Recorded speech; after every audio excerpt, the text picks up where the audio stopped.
د ورو سوال کړی دی چې یو کس دی هغه واده وکړو نکاح یې وتړله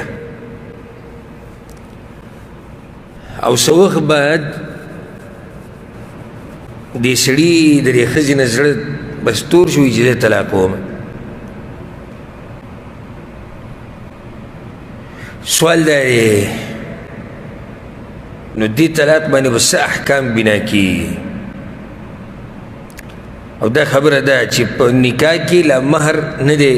مقرر کړی مهر یې خود خو مقرر کړی نه دی څومره به یې پته نشته او دویمه ده چې خلوت شوی دی منځ کې یعنې ښځه او خاوند جدا شوي دي تاسو به دې سوال ورسېدی که بیا ووایم څنګه سوال دی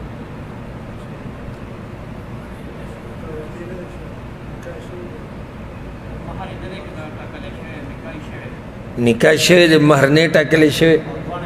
او دواړه میلاو شوي دي معنی ده چې کوروالی نه دی کړی خو صرف میلاو شوي دي او سړی طلاق ورکوي الجواب اول خو دې رور په دې سوال کې دا ویلي چې نکاح شوی ده او په پاڼه کې لا نه دی لیکلی شوي وي عام نکاح شوی ده مولوي صاحب چې کومه کړې شرعي نکاح به یې کې ګواهانه ورسوو خو په پاڼه کې لا نه دی لیکلی شوي نو جواب دا دی چې د پاڼې د لیکل څه لازم خو نه دي نکاح دقه نکاح دی چې کله وشي چې شروط پکې پوره وي او ګواهان پکې بس نکاح وشو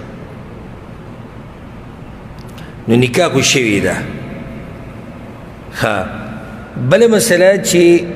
داسې نکاح جایز ده چې د مهر تذکره پکې ونه شي چې څومره به او جایز ده هېڅ خبره نه داسې کېږي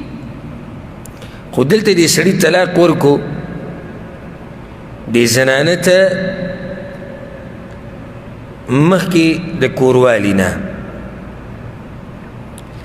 که چېرته د مهر بیان کړی وی چې دومره مهر به د عامه مسله ذکر کوم دې سړي نه یو سړی دی نکاح یې وکړه ښځې سره لا میلاو شوی نه دی هغه نه دی میلاو شوی او ښځه یې طلاقه کړه نو اوس دلته دا یاد ساتئ که مهر یې ښو دی نو ښځه به نیم مهر اخلي لکه ویلو چې لس تولې مهر دی نو څو تولې به وړي 15 تولې ښه په دې ښځه باندې به عدت نه وي په دې ښځه باندې عدت نشتی فما لکم علیهن من عده بیا په عدت نشتی او که مهر یې وله نه یې یعنی نی واضح کړی چې څومره به او ښځه طلاقه کړه نو د هغې دپاره بیا متعه ده متعه څه ده ومتعوهن علی الموسع قدره وعلى المقتر قدره قرآن کې الله ذکر کړی د وس مطابق بوله جوړه جامه ورکړي د وس مطابق دګې چې مهر لا نه ټاکلی شوی نو د وس مطابق د عرف مطابق چې څه مناسب دی هغه بوله ورکړي دا خو عامه مسله ده خو د دې ورور دا مسله داسې ده چې دی د دې ښځې سره میلاو شوی دی و دې کې د علماو اختلاف دی چې دې میلاوېدو له اعتبار شتي او که نه که نه لازم به کوروالی کوي او صحیح خبره دا ده چې ښځه او خاوند جدا شي و دې جدا کېدو دپاره شروط دي داسې جدا شي چې څوک یې نه ویني دا پکې شرط دی او داسې جدای شي که دا هلک وغواړي نو کوروالی ورسره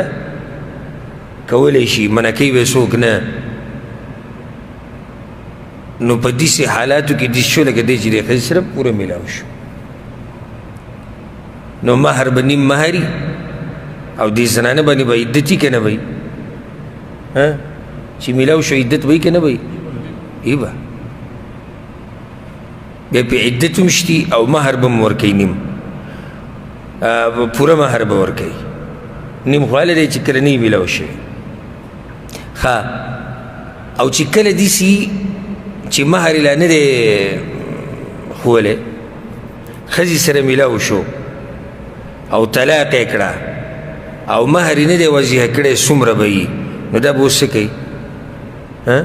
مهر المثل به ورکوي مهر المثل څه ته وایي نور زنانې چې کومې دي د کور هغوی له چې څومره مهر ورکړی دی هغه مهر بوله ورکوي. او که چېرته دا رور کوم چې سوال کوي دی د دې ښځې سره داسې میلاو شوی دی چېرې کور کې داسې ناست و او ډېر شي خلک ناست و ده پکې مو خپله ښځه ولیده یا ګاډي کې یو ځای شوی دی یا دغې له اعتبار نشته، هغې له اعتبار نشته. نو که دغه شان قصه وي نو بیا به که مهر یې ایښودی نیم مهر به ورکوي، او که مهر نه یې مقرر کړی نو بیا به صحیح متعی جامه پیزار بوله والی د اوس مطابق چې ورسه اخیستی شي هغه بوله والی او رخصت به کي. والله اعلم. او عدت په کوم یو باندې دی؟ کوم شی چې میلاو شوی، کوم سره چې نه میلاو شوی په هغې عدت نشتی. تا یې ورو سوال کړی دی چې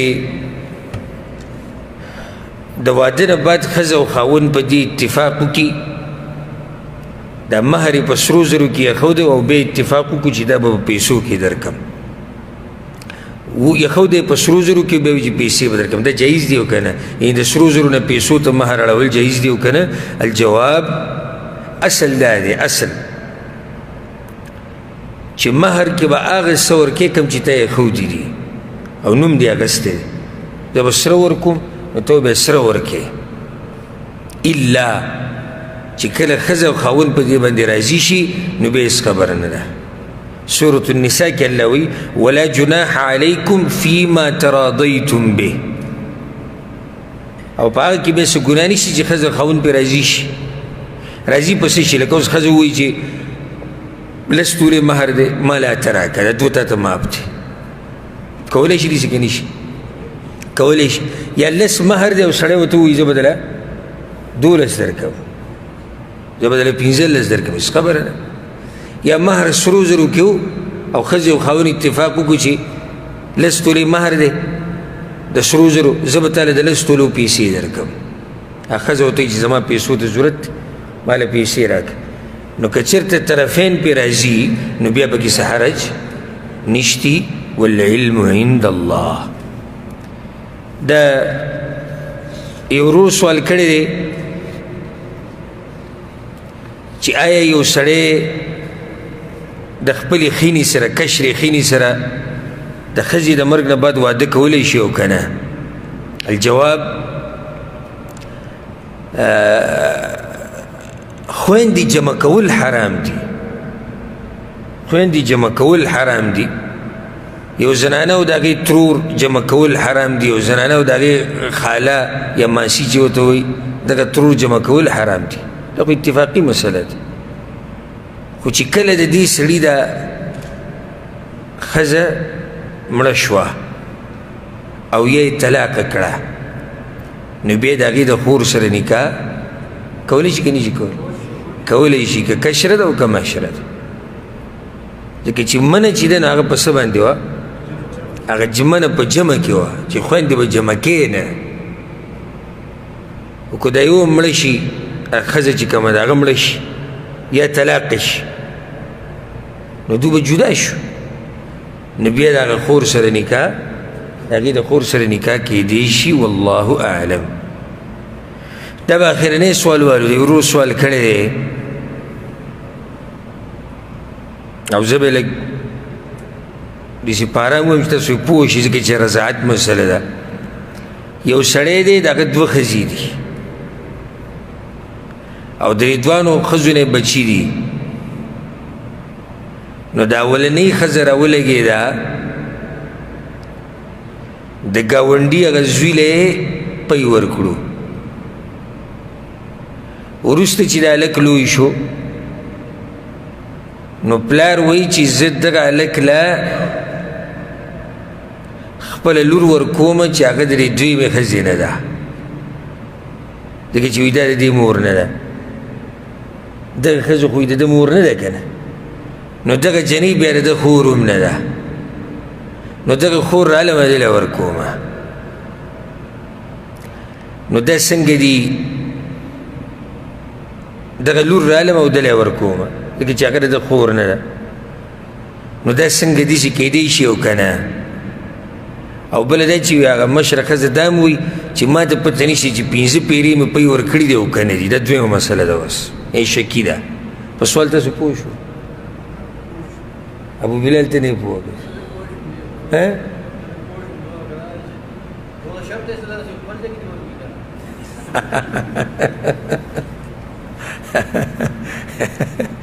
یو سړی د دوه ښځې دي بیا یې واوره یو سړی د دوه ښځې دي د دواړو نه بچي دي دا هغه دوه ښځې دي او دا ګاونډي دی نو د دې یوې ښځې د ګاونډي د بچي له پی ورکړو اوس د ګاونډي د بچي له د دې ښځې لور ورکوي او هغه سړی وایي چې د دې جنۍ د ده سره څه رشته نشي دا د خور خو نه ده خور خو د دې هغه لور ده دی نه ده نو اوس دا رشته کېږي که نه الجواب چې کله یوې ښځې ماشوم له 15 پیرې پی ورکړو 5 رضعات 15 پیرې ده پکې شرط دی یو پیر 2 3 سلو په دې سره ثابتي او دویم شرط دا چې په دې 2 کالو کې به دن نه ماشوم په 2 کالو کې دن نه د پی ورکولو چې کوم مدت دی دا چې اوس 10 کالو ماشوم له پی ورکړو دا به حرام شو نه 2 کالو کې به دن نه نو چې داسې وشي نو دا کوم ماشوم له چې پی ورکړي دي دا په دې زنانه باندې څه شو حرام شو زنانه په ده باندې حرامه شو نو هغه یې مور شوه او د دغه ښځې چې کوم بچي دی هغه یې څه شو هغه یې خویندې رونه شو او د دې ښځې خاوند یې څه شو د ښځې خاوند یې پلار شو که نه دېسې که اوس دا سړی چې را دویمه لور ورکوي د دویمې ښځې را لور ورکوي نو ولې دغه د چا نه پیدا ده دغه سړي نه پیدا ده که نو خو پلار خو یو شو که نه نو دلته د سړی په خطا دی تاسو پوه شوئ که نه ځکه چې د دې زنانه په دې سینه کې چې پی راغلی دي او دې ماشوم وسکل هغه مشرې ښځې دا پی د چا د لاسه راغلي د سړي د لاسه راغلي بیا د دقه سړي نه د دویمې ښځې لور پیدا ده نو همکه سړی دی که نو دغه د دویمې ښځې دا بچي دا هم د دې هلک خویندې وروڼی دي نو نکاح ورسره نشي کېدی بله مسله دا شک چې دا به 2 که 3 به نو هر کله چې یو زنانه په شک کې شوه چېرې ما به دا پی 2 پیرې ورکړي که 3 وي که 15 وي که 6 وي نو اصل دا دی چې بیا دغه له اعتبار شک له اعتبار نشتی او دا حرمت نه ثابتېږي لکه چې په اصل به خبره پاتې شي اصل دا دی چې حرمت نشتی نو په شکونو باندې موږ حرمت نشو ثابتولی لکه اوس یو ښځه ده موږ دې تپوس وکړو تا دې ماشوم له 100 پیرې پی ورکړي یاره پته نه چې 15 پیرې دي که 1 پیر دي که 3 دي ډېره پخوانۍ خبره ده ویر دي رانه نو موږ به ورته څه وایو حرمت نه ثابتېږي په شکونو حرمت نه ثابتېږي نو بس دا حلال دی د پر چې څه دي او چې یقیني خبره وکړه چې او 15 پیرې یا د 15 نه زیات نو د هغې سره بیا حرمت ثابتېږي والعلم عند الله په دې باندې به اکتفا وکړو سوالونه ډېر زیات پاتې شو دا به انشاءالله پر روان نشست کې پوره کړو الله سبحانه وتعالی دې موږ پوه کړي په قرآن او حدیث باندې هذا والله اعلم وصلى الله وسلم على نبينا محمد وعلى آله وصحبه أجمعين